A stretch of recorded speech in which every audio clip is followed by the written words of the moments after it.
Om Namo Bhagavate Vasudevaya. Om Namo Bhagavate Vasudevaya. Om Namo Bhagavate Vasudevaya. Narayanam Namaskrityam Narayanam Namaskrityam Naram Chaiva Narottamam Naram Devim Saraswatim Vyasam Devim Saraswati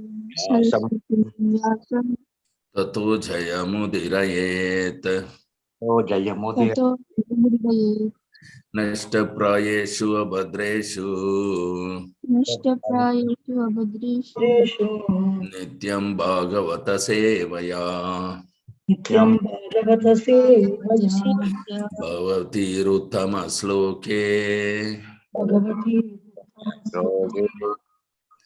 Bhaktir Bhavati Naishtiki Bhaktir Bhavati Naishtaki. Bhakti Rasamrta Sindhu chapter 3. Of course, we read para or 2, but we will read it again from the beginning.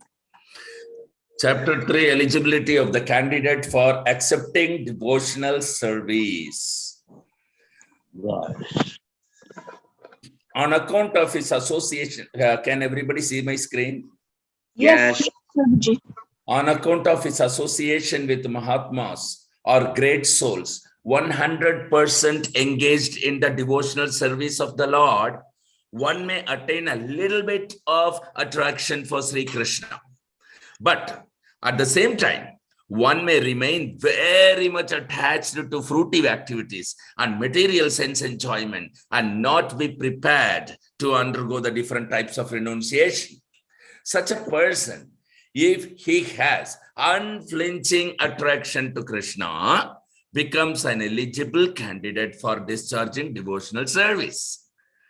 This attraction for Krishna consciousness in association with pure devotees is the sign of great fortune.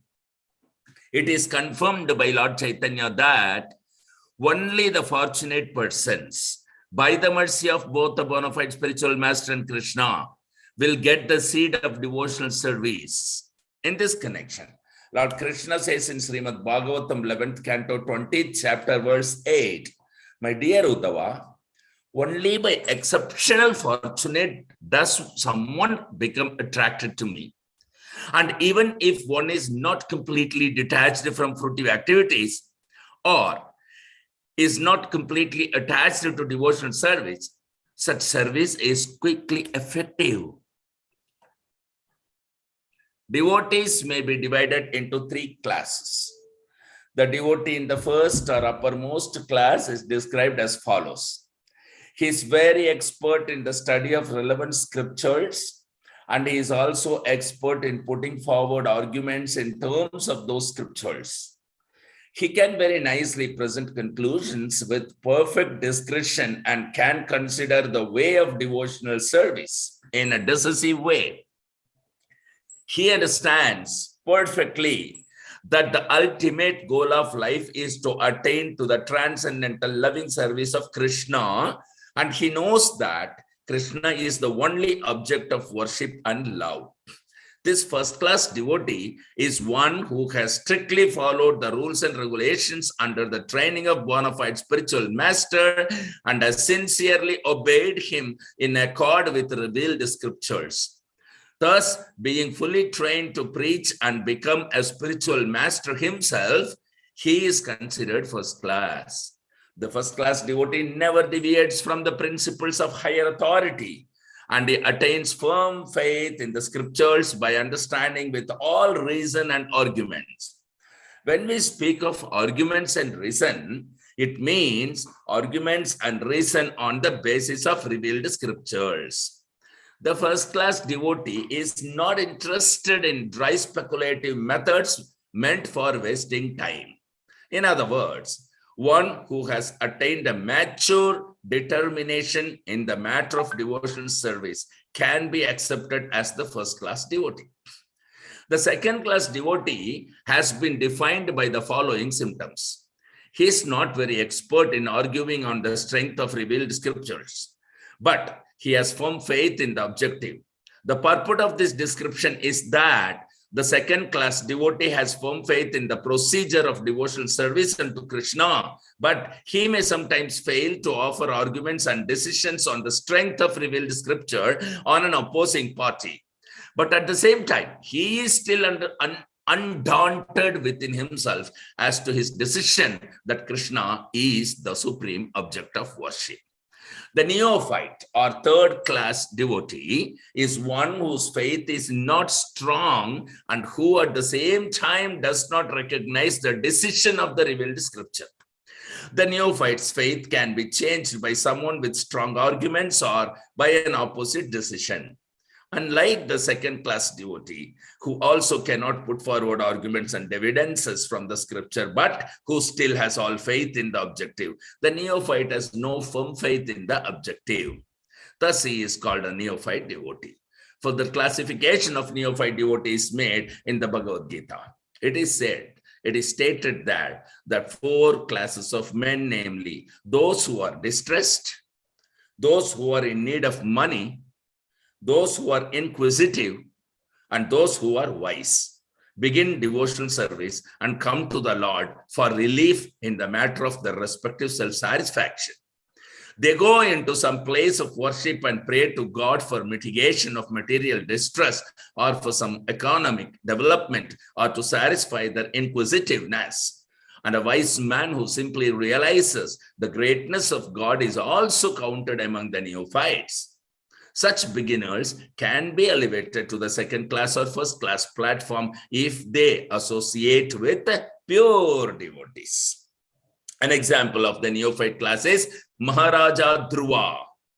He was in need of his father's kingdom and therefore engaged himself in devotional service to the Lord. Then in the end, when he was completely purified, he declined to accept any material benediction from the Lord. Similarly, Gajendra was distressed and prayed to Krishna for protection, after which he became a pure devotee. Similarly, Sanaka, Sanatana, Sananda, and Sanat Kumara were all in the category of wise, saintly persons, and they were also attracted by devotional service. A similar thing happened to the assembly in the Naimisharanya forest headed by the sage Shaunaka. The sages were inquisitive and were always asking Suta Goswami about Krishna. Thus, they achieved the association of a pure devotee and became pure devotees themselves. So, that is the way of elevating oneself. In whatever condition one may be, if he is fortunate enough to associate with pure devotees, then very quickly he is elevated to the second class or first class platform. These 4 types of devotees have been described in the 7th chapter of Bhagavad Gita, and they have all been accepted as pious. Without becoming pious, no one can come to devotional service. It's explained in Bhagavad Gita that only one who has continually executed pious activities and whose sinful reactions in life have completely stopped can take to Krishna consciousness. Others cannot. Their neophyte devotees are classified into 4 groups: the distressed, those in need of money, the inquisitive, and the wise, according to the gradations of their pious activities.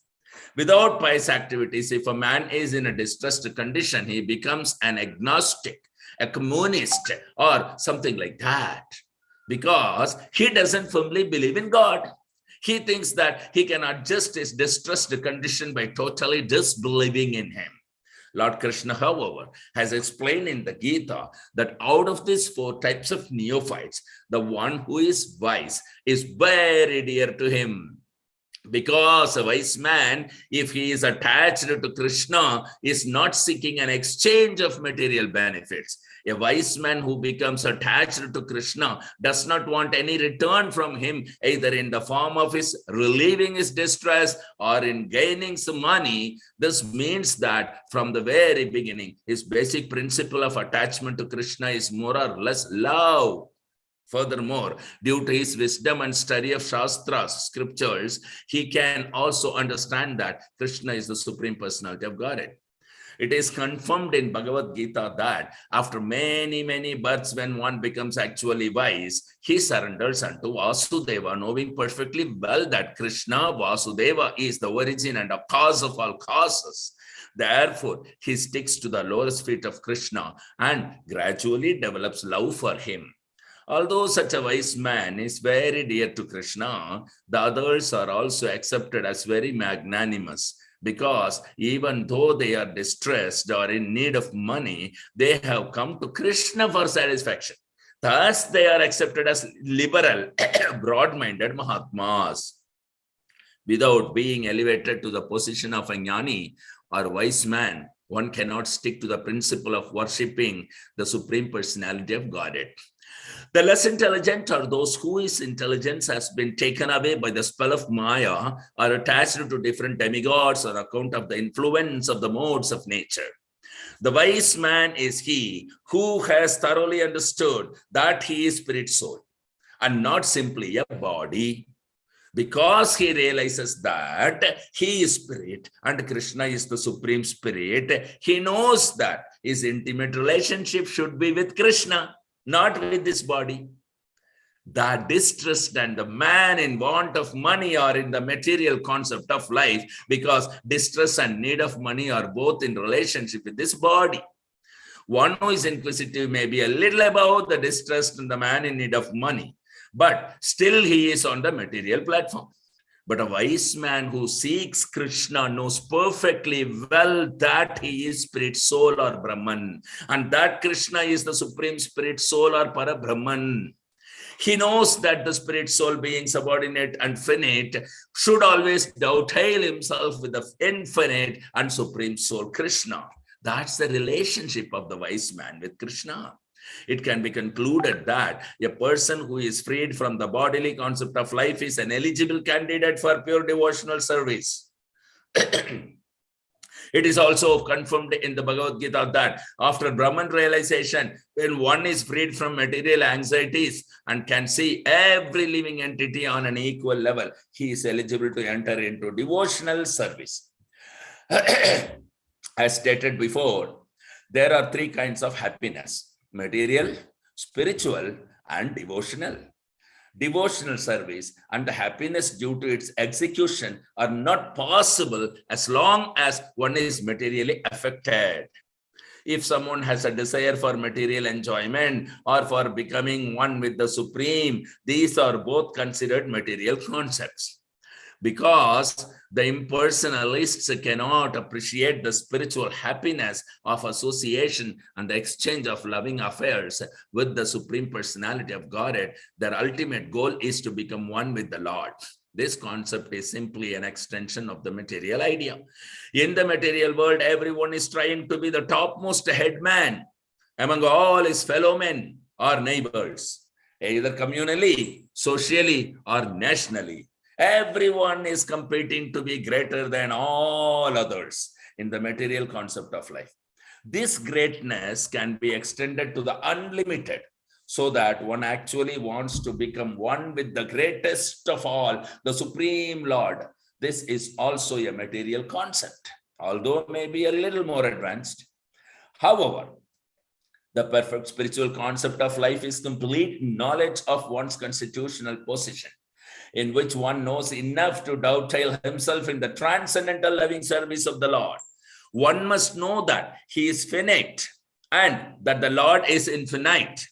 Thus, it is not possible to actually become one with the Lord, even if one aspires for this. It is simply not possible.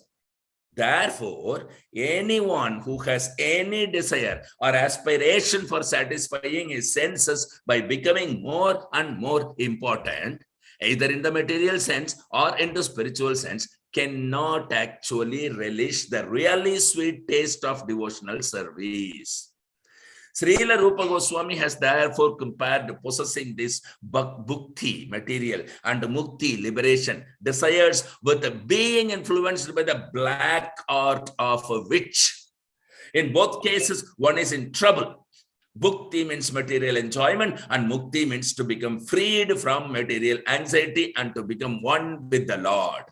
These desires or compared to being haunted by ghosts and witches, because while these aspirations for material enjoyment or spiritual oneness with the Supreme remain, no one can relish the actual transcendental taste of devotional service.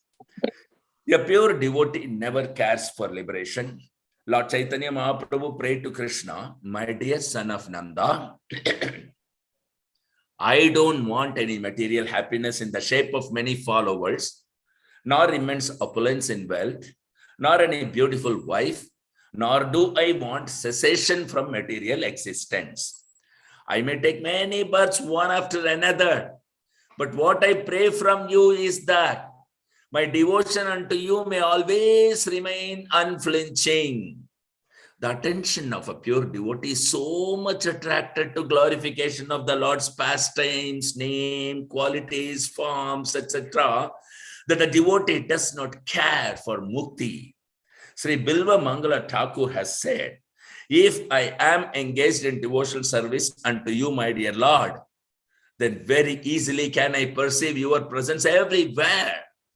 And as far as liberation is concerned, I think liberation stands at my door with folded hands, waiting to serve me." To pure devotees, therefore, liberation and spiritual emancipation are not very important things. In this connection, in the third canto of Srimad Bhagavatam, chapter 25, verse 36, Kapila Deva has advised his mother Devahuti as follows: "My dear mother, my pure devotees are charmed by seeing my different forms, the beauty of my face, the structure of my body so enchanting. My laughing, my pastimes, and my glance appear to them so beautiful that their minds are always absorbed in thoughts of me, and their lives are dedicated fully unto me. Although such people do not desire any kind of liberation or any kind of material happiness, still I give them a place among my associates in the supreme abode." This evidence from Srimad Bhagavatam gives assurance to the pure devotee of being elevated to association with the Supreme Personality of Godhead. Srila Rupa Goswami remarks in this connection that one who is actually attracted by the beauty of the lotus feet of Sri Krishna or his service, and whose heart by such attraction is always full with transcendental bliss, will naturally never aspire after the liberation which is so valuable to the impersonalists. A similar passage is also there in the third canto, 4th chapter, verse 15 of the same book, wherein Uddhava addresses Lord Krishna and says, "My dear Lord, for persons who are engaged in your transcendental loving service, there is nothing worth obtaining from religiousness, economic development, sense gratification, or liberation, although happiness from these different sources can be very easily had by them. In spite of such facilities, my dear Lord, I don't aspire to achieve any such results. My only prayer is that I may have unflinching faith and devotion unto your lotus feet." A similar passage appears in the third canto, 25th chapter, verse 34, wherein Kapila Deva instructs his mother and says, "My dear mother, devotees whose hearts are always filled in the service of my lotus feet and who are prepared to do anything for my satisfaction, especially those fortunate devotees who assemble together to understand my qualities, pastimes, and form, and thus glorify me congregationally and derive transcendental pleasure therefrom, never desire to become one with me. And what to speak of becoming one with me, if they are offered a post like mine in my abode, or opulence like mine, or even personal association with me with similar bodily features, they refuse to accept, because they are satisfied simply by being engaged in my devotional service." In Srimad Bhagavatam, 4th canto, 9th chapter, verse 10, King Dhruva says, "My dear Lord, the transcendental pleasure derived by meditation upon your lotus feet, which is enjoyed by the pure devotees, cannot be approached by the transcendental pleasure derived by the impersonalists through self-realization. So how can the fruitive workers, who at most can aspire to promotion to the higher heavenly planets, understand you? And how can they be described as enjoying a happiness similar to the devotee's happiness?" Hari Om Tat Sat. Om Ajnanatimirandasya Jnananjana Salakya Chakshurunmilitam Yena Tasmai Shri Gurave Namaha.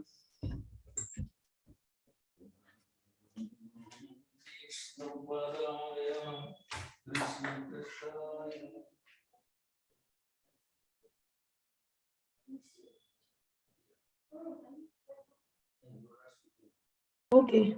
I'll speak. Okay. Hare Krishna. So that is an amazing chapter where we saw that what is the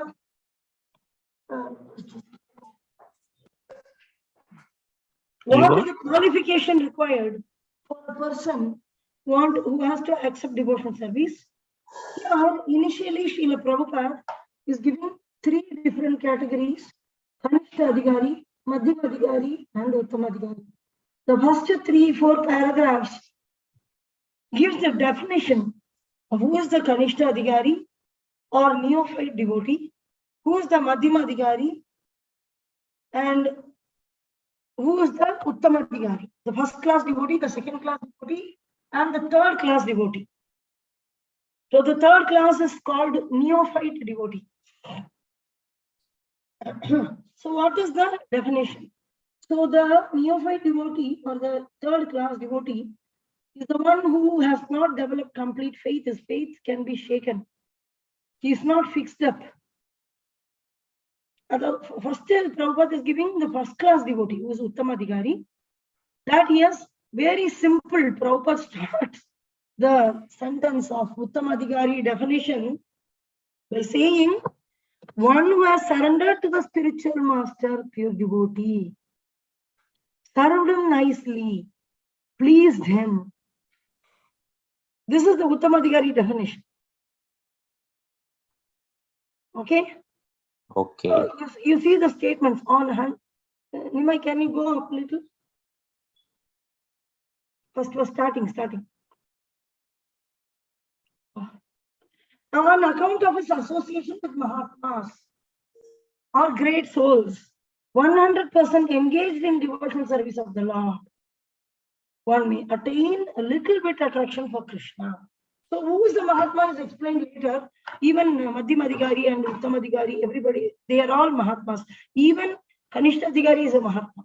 But one who is not having, but at the same time, one may remain very much attached to fruitive activities and material enjoyment. For example, if somebody is getting attachment to Krishna consciousness by association with some devotee, that is how an attraction comes. But this person who is getting attracted, he may still have interest in material things like that. Uttama Adhikari and Madhyama Adhikari, as well as they will be strong in the Vedic literature also. Yes. Uttama Adhikari alone is very, very strong in Vedic literatures. He can pose the arguments against anybody who is talking against the devotional service. He can defeat them. But he has developed very intense faith in the lotus feet of Krishna and Guru, scriptures, expert in the scriptures, expert in the argument. This is Uttama Adhikari. Madhyama Adhikari has developed very intense faith. His personal faith can never be shaken, but he may not be expert in argument. Madhyama Adhikari is medium, second level. So he has developed, he is a very wonderful devotee. He has developed a deep faith. Nobody can shake his faith. Nobody can take him away from that faith. But he has not developed that much knowledge of the scriptures for argument. He is Madhyama Adhikari. But nobody can shake his faith.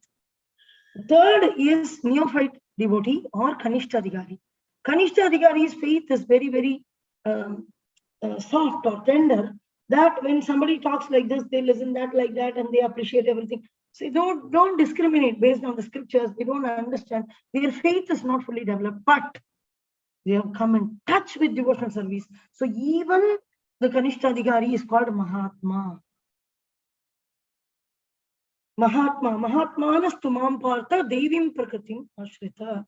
Those who have taken shelter of the internal potency of the Lord, even if their faith is not very strong, but they are also called Mahatmas. How Prabhupada is explaining who is Kanishta Adhikari here in detail. What is that Kanishtadhikari? Characteristics from Bhagavad Gita. Prabhupada is taking one sloka, the 4 kinds of people who will surrender to Krishna. The one who wants money or wealth, and second, the one who wants to get out of problems or distress.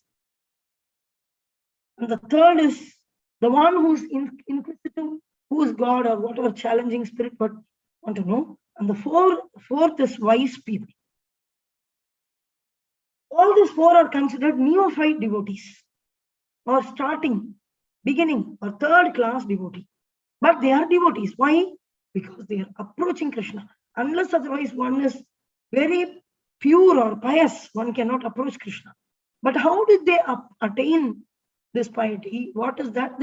So that we will see 4 examples Prabhupada is giving for all these 4 kinds of people very nicely here.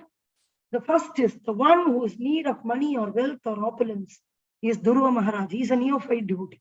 4 examples Prabhupada is giving. One is the neophyte devotee is Dhruva Maharaj, who want opulence. His father, his stepmother pushed out. Dhruva Maharaj was a small boy. He is the son of Uttanapada, and Uttanapada king had 2 wives, and the first wife's son is Dhruva. But the second wife was Suniti. Okay, first wife was Suniti. Second wife was Suruchi. So Suniti's son is Dhruva, Uttanapada and Suniti, first wife. But because even though she's first wife, she is not given due respect in the palace, and she was pushed out into a secondary quarters. And the second wife, Suruchi, she had a son, and she was very dear to the Uttanapada.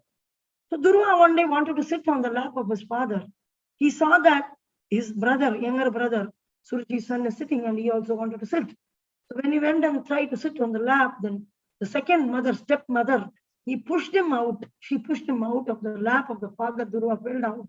And she said that, what right, what qualification you have? My son has done a lot of piety, and that is why he is born as my son. If you don't have qualification to call yourself the son of a king or Uttanapadas, right? You don't have. Because you are such a sinful person, your mother doesn't have any value in the kingdom. She's thrown away. So maybe you worship Narayana and get a good birth and be born as my another son.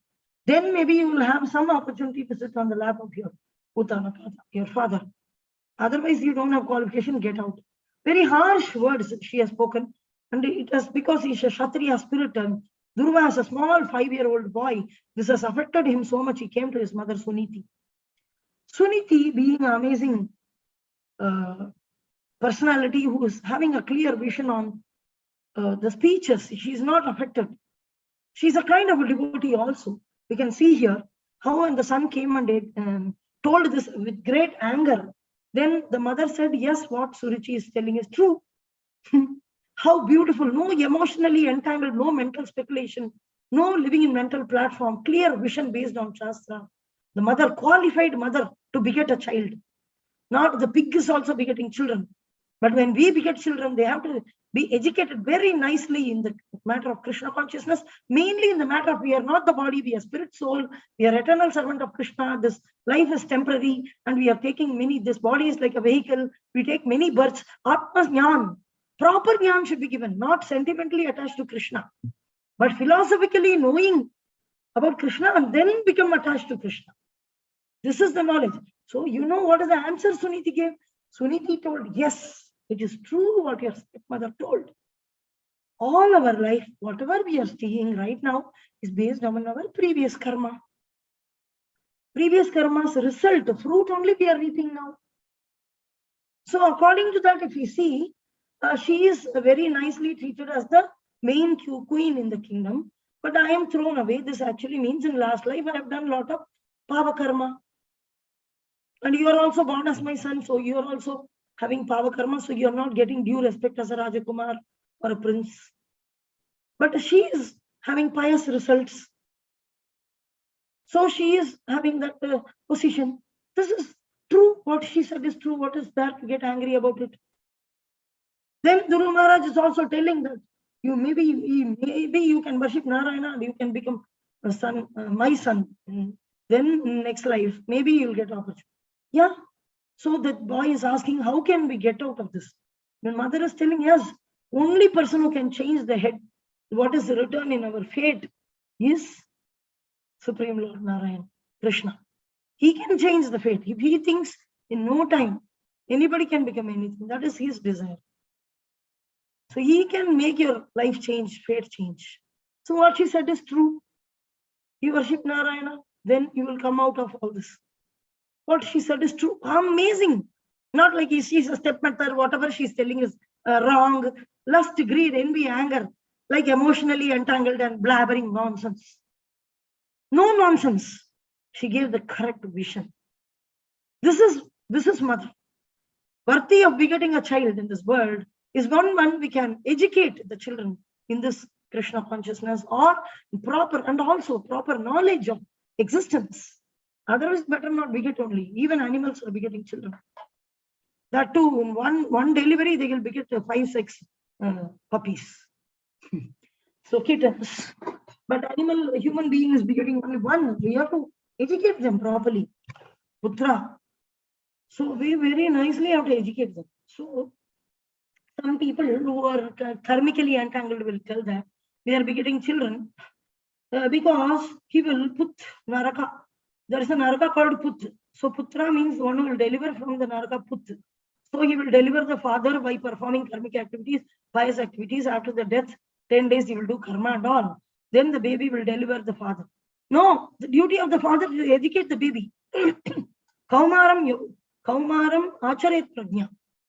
Give the prajna, awareness, that who they are, why they are born, where they are born, what is life, everything has to be clearly told. Kaumaram, very beginning, young age itself, you should educate them. Acharet prajna. So they are very clear in their existence. They know what is life, what is birth, what is death.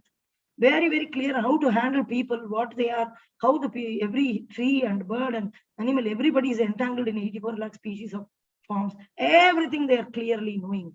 And they handle their life like anything very easily so that they can concentrate on Krishna consciousness.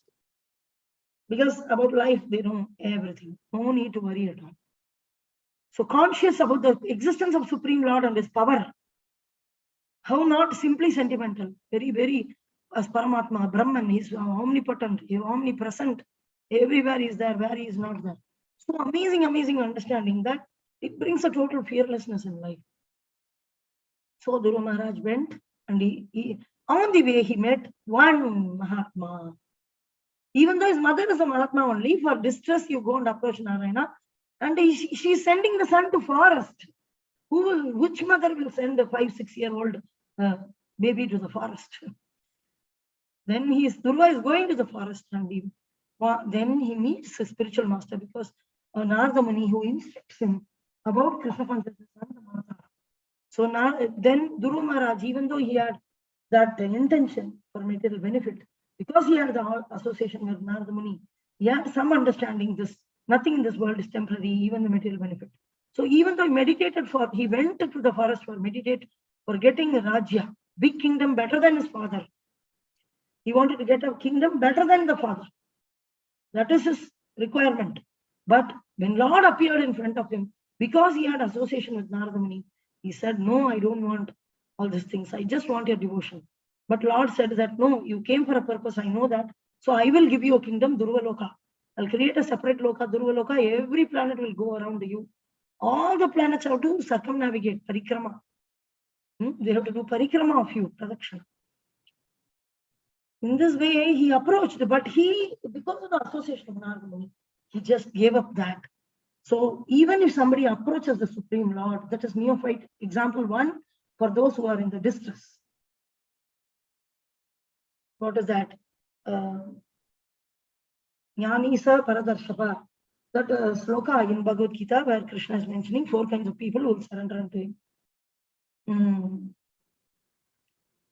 Artharti Jigyashu Jnanisa Paradarshapa. What is that?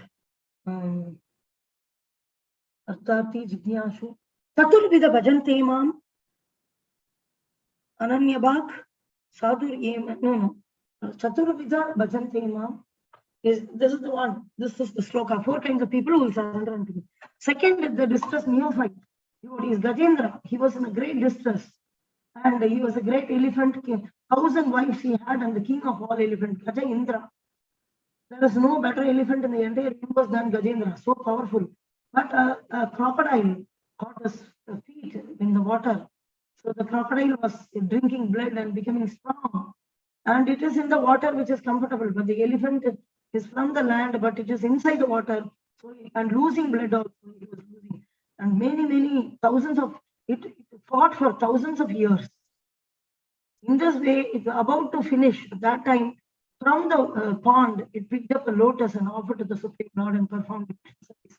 Called for the Supreme Lord, who's the Adimula, who's the starting of everything, who's the source of me, help me. So in distress, they approach Krishna. So that is Gajendra, and Lord appeared immediately when the lotus was offered. Immediately Lord appeared. Devotional service attracts Krishna. That is the way the Lord appears there. And then then he was saved from this, and then there's a big fasting. So Gajendra is for the second example from Bhagavad Gita, Artha Arthapdi, Jignashu. Jignashu is the inquisitive person, curiosity. Not wise person, but curious. Is that God? Not God? What is that here? What is that there? What is this? What is that? Atato Brahma Jigyasa. Even human beings should be curious to know who created the sun, who created the moon. Is there another people living in another planetary system? Hey, what will happen here? Death after that death, what will happen? What is this world and all? Why is it like this? Why there is an ocean? Who put the salt in the ocean? So many questions one can ask. This is curiosity. Even though they are not asking about specifically about God, the question, but there is a curiosity to know their source, curiosity to know to what is there, what is that. So this 4 Kumaras are the example of this people. They are also neophytes. They come there only in inquisitiveness, curiosity, just to get to know what things are, what is there inside. And they went to Vaikuntha, they saw there some 7 doors, and there are doorkeepers, Jaya Vijaya. And then they asked, okay, let us in. We want to have a look at what is there. This curiosity. That is also another reason. Okay, God is there. Oh, how he will look, how he will talk, how he will walk. It may be even challenging, doesn't mean by matter, but there's an inquisitiveness happening.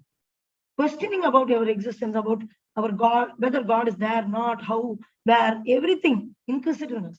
Especially about God also they inquire, but not specifically about God. So, Artha, Jignashu. So the 4 Kumaras are an example of Jignashu people. And then comes the wise people. These are also neophyte. He is also neophyte. The wise people, the Saunaka Rishis, the Rishis of Naimisharanya, not Suta Goswami, but Saunaka Rishis, who are inquisitive. My dear Suta, you have surrendered to your spiritual master and you have pleased him. Can you kindly tell us? We have some questions. What is the beneficial for all the people in general? Not only people, for all the living entities in general. What is one activity which is common? It's not about Krishna, but they are talking about welfare. And then they also ask about what is the incarnations of Krishna? What are the incarnations of the Lord? Why did Lord appear in this world? These kind of questions they are posing. Jnani is a Paradarshaka. So Jnani is also explained here by Prabhupada. Another Bhagavad Gita sloka, apart from this Prabhupada is quoting, for Jnani, Bahunam Janmanamante, Jnanamantan Prapatyate, Vasudeva Sarvamiti, Mahatma Durlabha. So this Naimisharanya Rishis, they are inquisitive, they understood, they are after reading many scriptures. Vyasadeva has already compiled, but still nobody is satisfied. Neither Vyasadeva is satisfied, and nobody who follows the Vedic system is satisfied. Then they are inquisitive, the Jnani, that Vasudeva Sarvamiti, my dear, Vasudeva is everything. So what is that about Vasudeva? Inquiring directly about Vasudeva. So those people are more dear to Krishna because they would like to, they have neither done Saravanam nor done Kirtanam. They have not done it.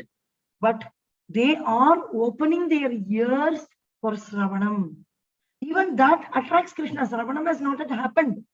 So he's telling Krishna, Me Priyaha. Among these 4 kinds of people, Jnani is very dear to me. Why? Because Vasudeva Sarvamiti Mahatmas Durlabha. So Durlabha Mahatma has read everything, knowing class, everything. After that, he is asking about Krishna. Please tell me about that Supreme Lord. His activities, his name, power, qualities, and pastimes. Please tell me. This ready to hear, ready to Sravana. So he is going to enter into Devim Prakritim Ashrita, Mahatmanastu Mahaparth. Even the neophytes are considered Mahatmas. How they are considered Mahatmas? Because they are ready to enter into Shravana.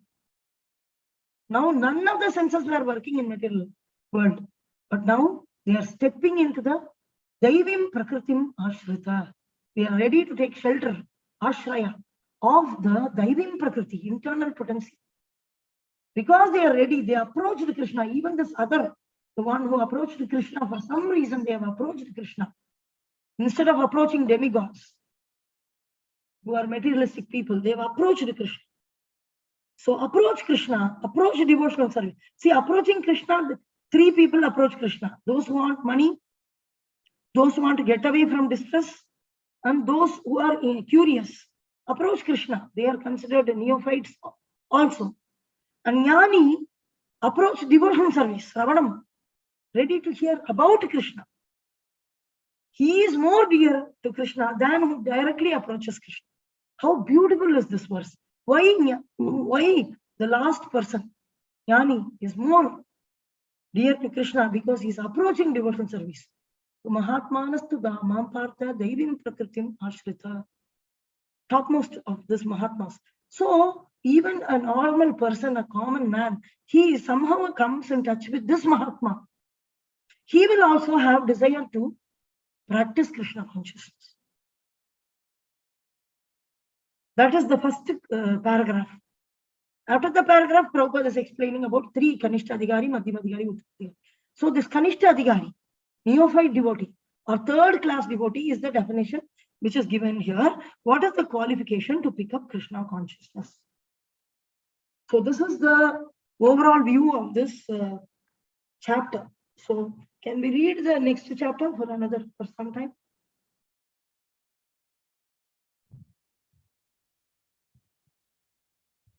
Yeah, one more thing mentioned by Prabhupada is anybody who is coming into the third class platform by the association of pure devotees and performing this Krishna consciousness will go to second class and then first class. They will also, like a mango in the mango tree. It may be unripe, then gradually it will become ripe. So you have to become mango in the mango tree. That is essential. Once you are a mango, unripe mango or ripe mango, someday unripe mango will become a ripe mango. That's it. This is an amazing chapter. Already we have seen six types of liberation. So one characteristics of Krishna consciousness we saw. What is that? Moksha Lagda Kriti. So Prabhupada, now Rupa Goswami is insisting, because sometimes they will say that no, I don't have material desire. I don't want money. I'm not approaching Krishna for money. Neither Kama, what is that?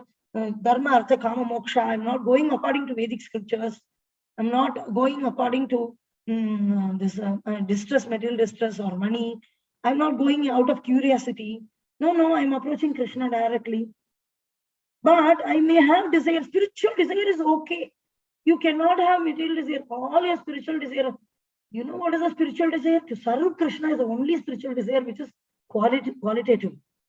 No, I have other spiritual desire. Go back to Goloka, do this, do that.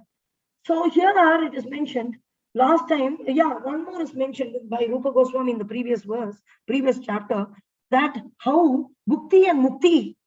So Bhakti is explained there. Bhakti means Bhokta. Bhokta means enjoyment, material enjoyment.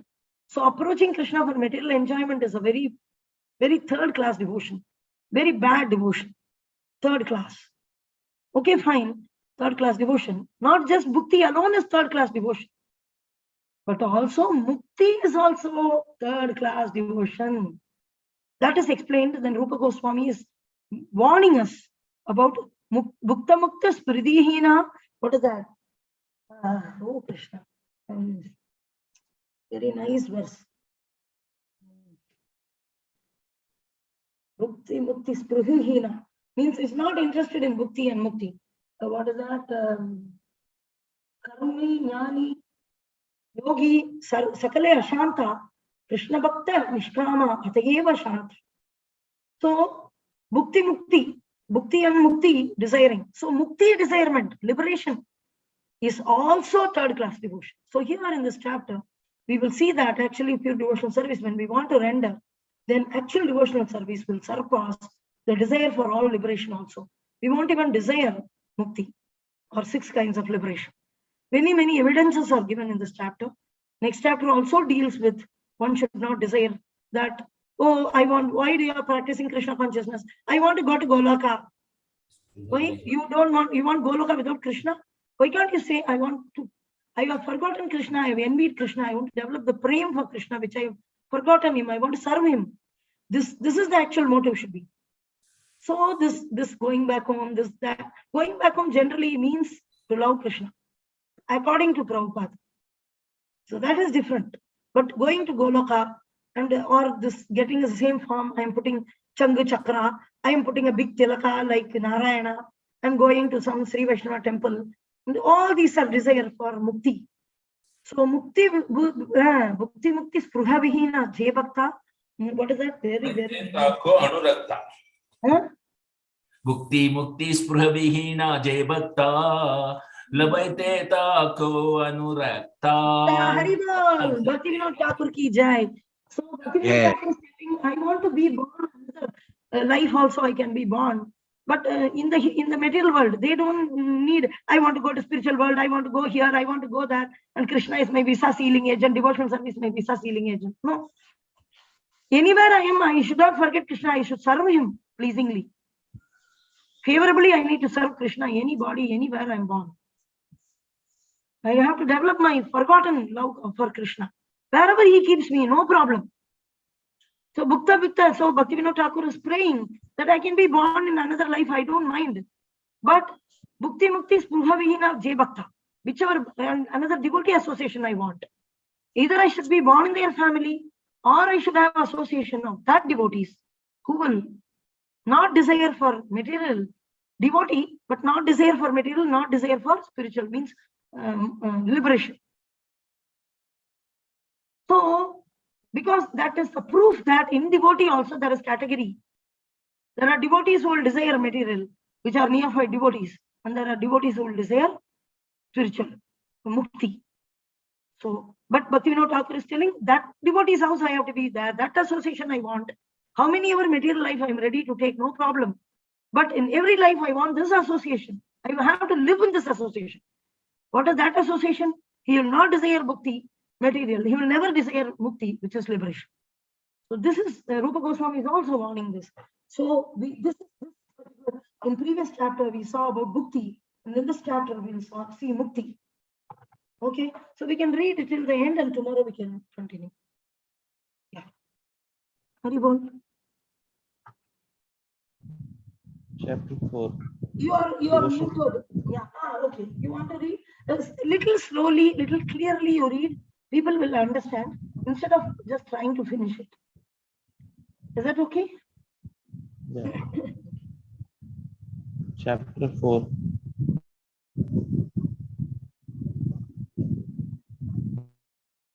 Devotional service surpasses all liberation. How much a devotee is seriously attached to the devotional service of the Supreme Personality of Godhead can be understood from the statement of Maharaj Prithu, Adi Raj, which is described in Srimad Bhagavatam, 4th Canto, 28th chapter, verse 24. He prays to the Supreme Personality.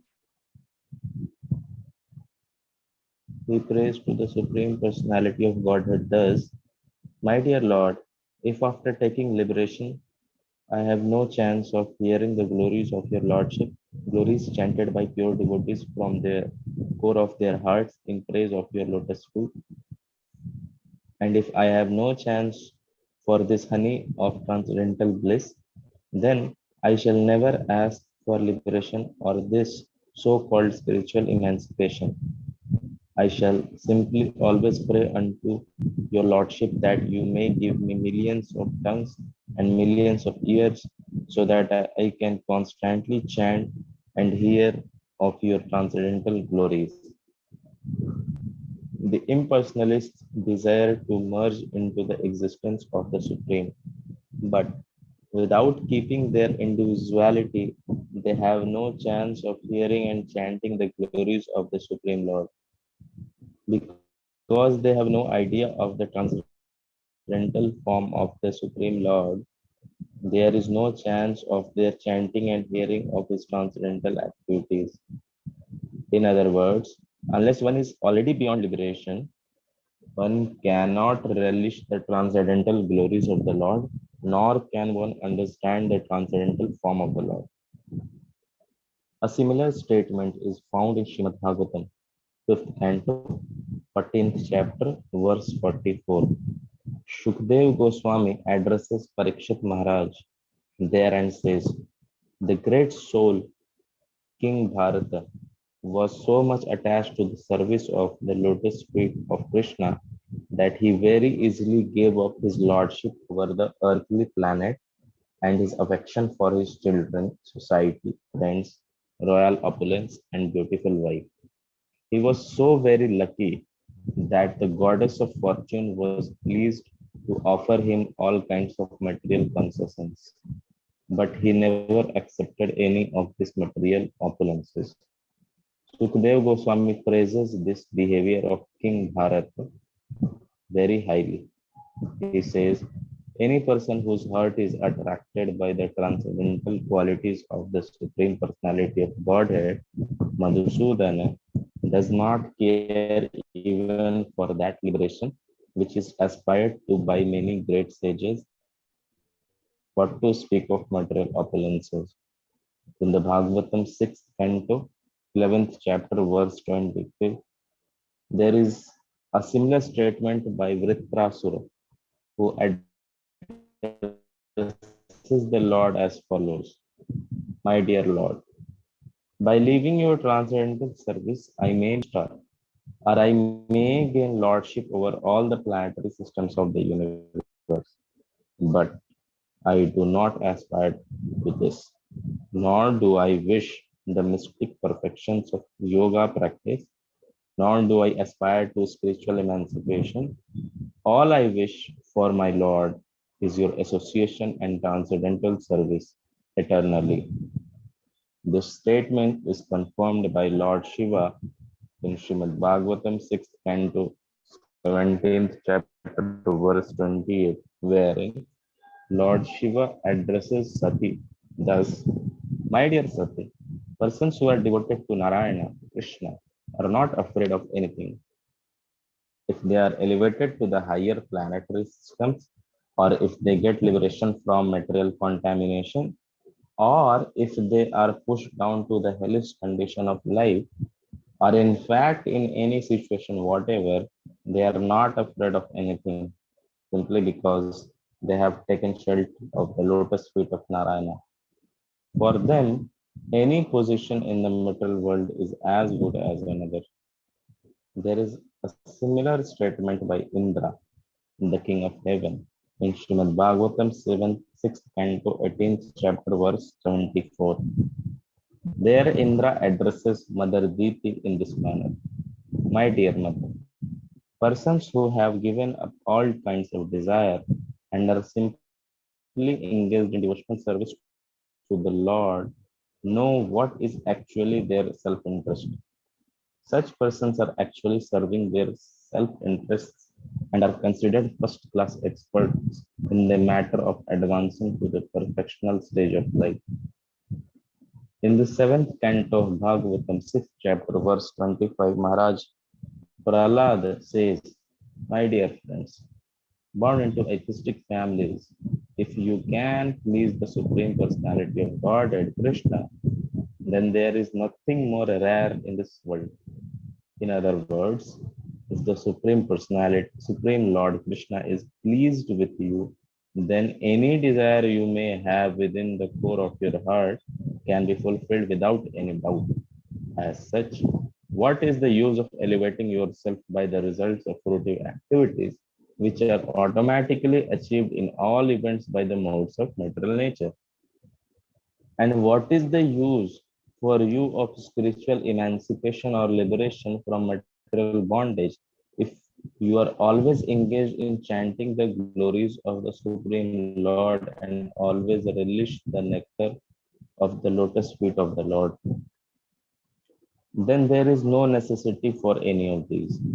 By this statement of Prahlad Maharaj, it is clearly understood that one who takes pleasure in chanting and hearing the transcendental glories of the Lord has already surpassed all kinds of material benedictions, including the results of past fruitive activities, sacrifices, and even liberation from material bondage.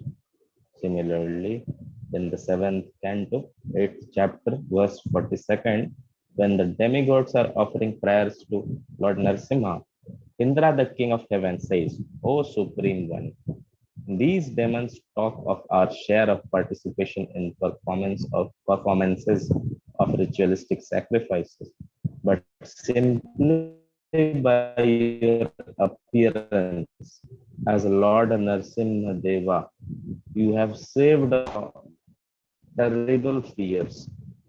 Actually, our shares in the sacrificial performances are due to you only, because you are the supreme enjoyer of every living entity. You are the actual owner of everything. Long were our hearts always filled with fear of this demon, Hiranyakashipu. But you are so kind toward us that by killing him, you have removed that fear from within our hearts and have given us the chance to place your Lordship within our hearts again. For persons who are engaged in the transcendental loving service of your Lordship, all the opulences which were taken away from us by the demons are counted as nothing. Devotees do not care even for liberation. What to speak of of these material opulences?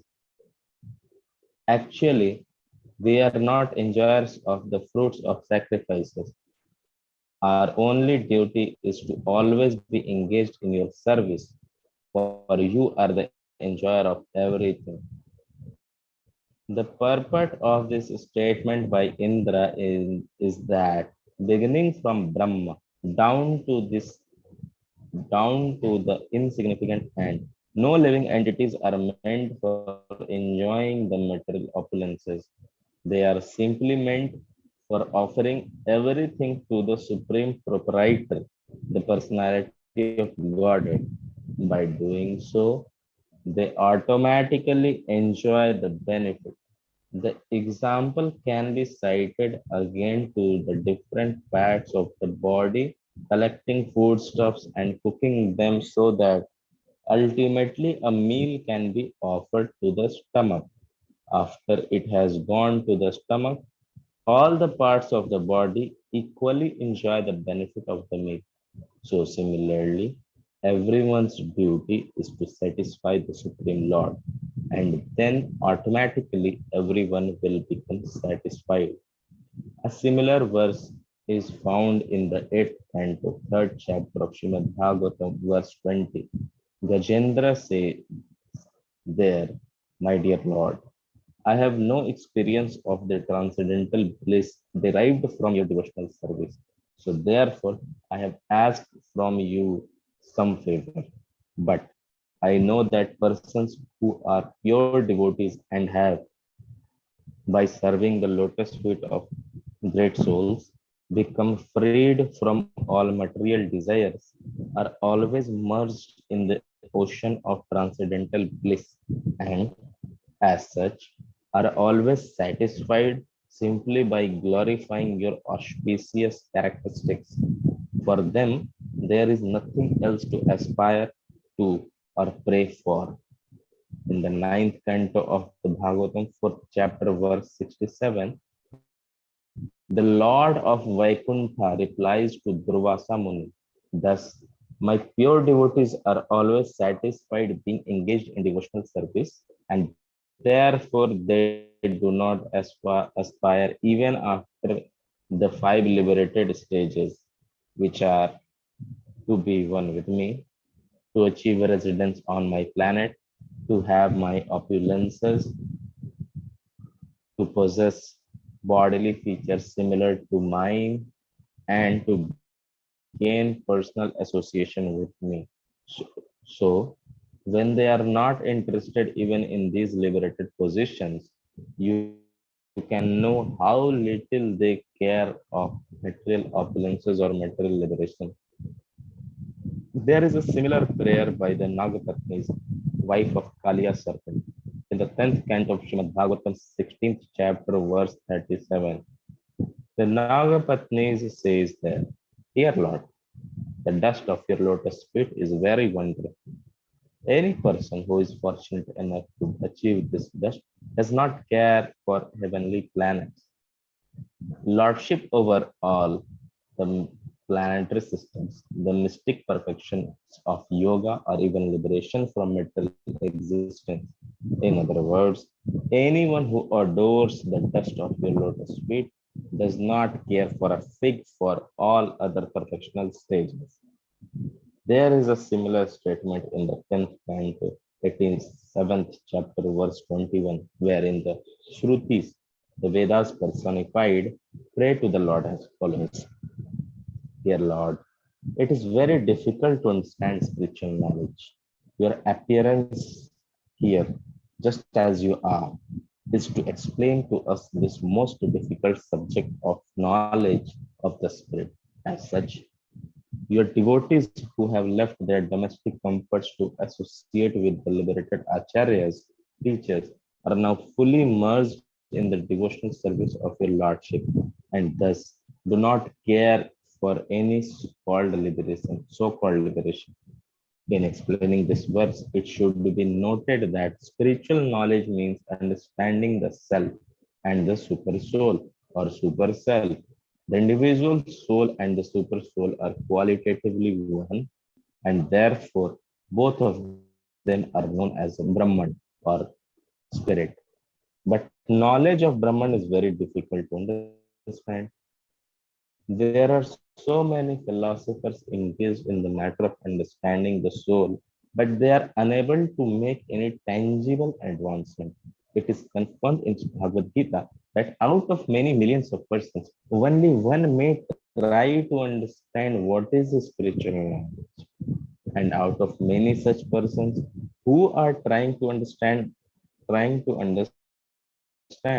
only one or a few may know what is the supreme personality of Godhead. So this verse says that spiritual knowledge is very difficult to achieve. And so, in order to make it more easily attainable, the Supreme Lord Himself comes in His original form as Sri Krishna and gives his instruction directly to an associate like Arjuna, just so that the people in general may take advantage of this spiritual knowledge. This verse also explains that liberation means having completely given up all the material comforts of life.